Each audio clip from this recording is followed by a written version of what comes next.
നമുക്കിന്നൊരു ഓട്സ് കൊണ്ടുള്ളൊരു ഉപ്പുമാവ് എങ്ങനെ ചെയ്യണമെന്ന് നോക്കാം. അതിനായി 2 കപ്പ് റോൾഡ് ഓട്സ് അതൊരു പാനിലേക്കിട്ട് സ്റ്റൗവ് മീഡിയത്തിൽ വെച്ച് ഒരു 4 മിനിറ്റ് നേരം വറുത്തെടുത്താൽ നന്നായി ഒന്ന് റോസ്റ്റായി വരും അത്. പിന്നീട് അതേ പാനിലേക്ക് തന്നെ 1 table spoon oil, 1 table spoon നെയ്യ് രണ്ടും കൂടി ഒഴിച്ച് ഒന്ന് നന്നായി ചൂടായതിനു ശേഷം അതിലേക്ക് 1 ടീസ്പൂൺ കടുകിട്ട് നന്നായി ഒന്ന് പൊട്ടി വന്നാലുടൻ 1 ടീസ്പൂൺ ഉഴുന്നുപരിപ്പ് ചേർത്ത് 2 വറ്റൽമുളക് പൊട്ടിച്ചത് അതിലേക്ക് ഇട്ടതിന് ശേഷം 1 ടേബിൾ സ്പൂൺ കാഷ്യൂ അതുകൂടി ചേർത്ത് ഒന്ന് റോസ്റ്റ് ചെയ്തെടുക്കുക.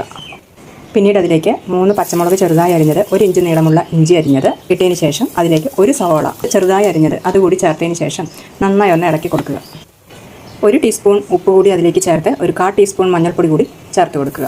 അതും കൂടി ചേർത്തതിന് ശേഷം 1 കപ്പ് ഓട്സിന് 1 കപ്പ് വെള്ളം, ആ രീതിയിൽ 2 കപ്പ് ഓട്സിന് 2 കപ്പ് വെള്ളം ഒഴിച്ചതിന് ശേഷം തീ കൂട്ടി വെച്ച് അടച്ചു വയ്ക്കുക.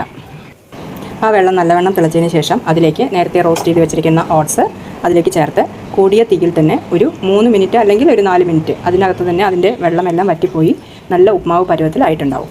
ഒരു 30 സെക്കൻഡ് കൂടി അതുപോലെ അടച്ചു വെച്ച് കുറഞ്ഞ തീയിൽ ഒന്ന് വെക്കുക.